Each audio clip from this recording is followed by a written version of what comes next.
I wrote it when I was really young. I wrote it when I was 17, 18. I was 18. Um, so, you know, at that time, I just had so much love for music. I wasn't really thinking about, you know, any any other sort of complicated, you know, concepts about, you know, being a composer, finding my voice, none of that stuff. I was just writing the kind of music I love and try to embed the music I love into this piece. So at the beginning of this piece, for example, um, I think for the first 2 seconds, it was led by the melody. Ba, bum, bum. Yes. But then once the quartet came in, once the viola came in with the eighth note motif, that became the leading kind of uh, factor for a little bit. And then when the cello come in with the E, that's the first harmonic moment, right? Like an E minor, then we kind of E minor 7-ish with F sharp. Um, uh, that became a harmonic consideration. So it's all kind of tangled in there, all these decisions. And that's the beauty of composing. It's even it's just 4 instruments, but it feels in your mind it's a symphony all the time because you have all these considerations and decisions to make. I think acoustically, from a compositional point of view, before D, everything was kind of all within the 5 lines, staff line range. So once we have the D is almost the rest of the group rolling out red carpet for the first violin. And so the first violin now has a range that hasn't been heard before. So almost it's like an aria, you know, like a soprano aria. So I intentionally kept also the letter D, everybody kind of quite low, you know, kind of in the middle C area. So when you came in, when you come in, when your line come in, it's a stroke of spectrum of color. It's a aha moment, you know, I don't know, it's a beautiful moment. That was the, you know, kind of the thought process.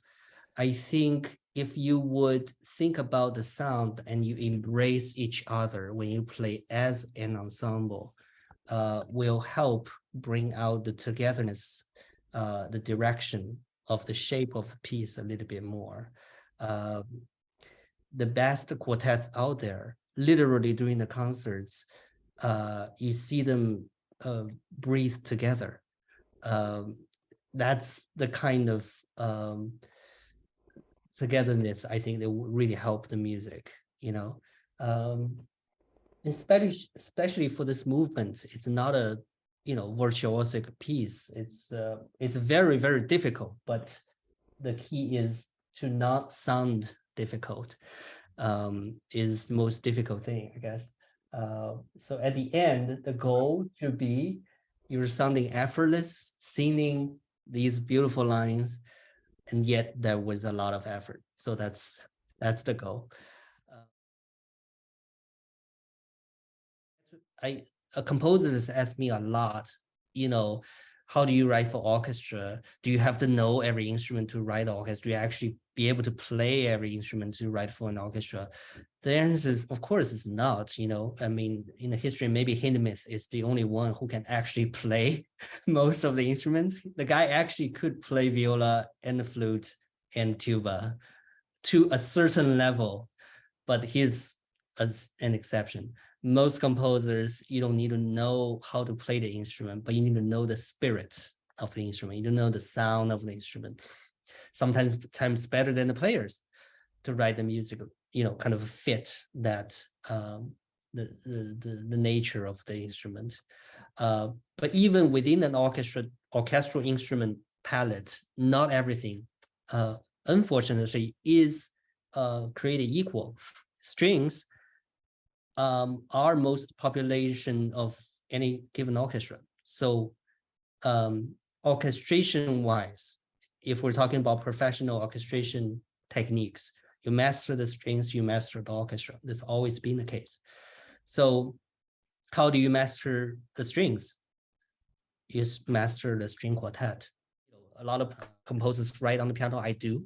So when you touch the piano, you don't even think about, is this a melody or is this a harmony? You just, that's the sound you want. And then you go with that, you know? And the composers, when they write the music, they do not want to be limited by even the look of the key signature. Because once you have that, it's kind of almost muscle memory. Once you have that on, on the staff at the very beginning of each system, you kind of always think about, where I am in the key. But the 20th century music completely basically broke away from that. Debussy too, later Debussy, there's no key signature. So it's just a way of expressing themselves. Now, again, I love Stravinsky, who really, Stravinsky and Shostakovich, I think those are two composers really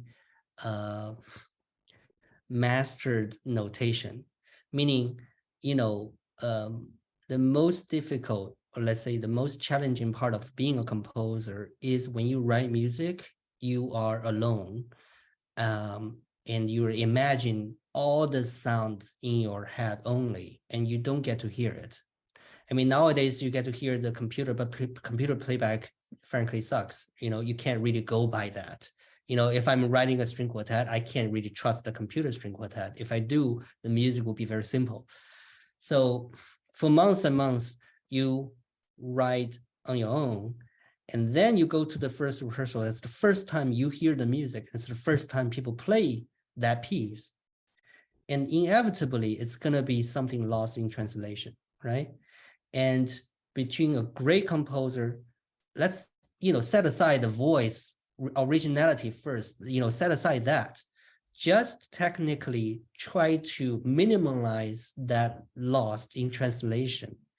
For a lot of composer is a lifetime learning curve.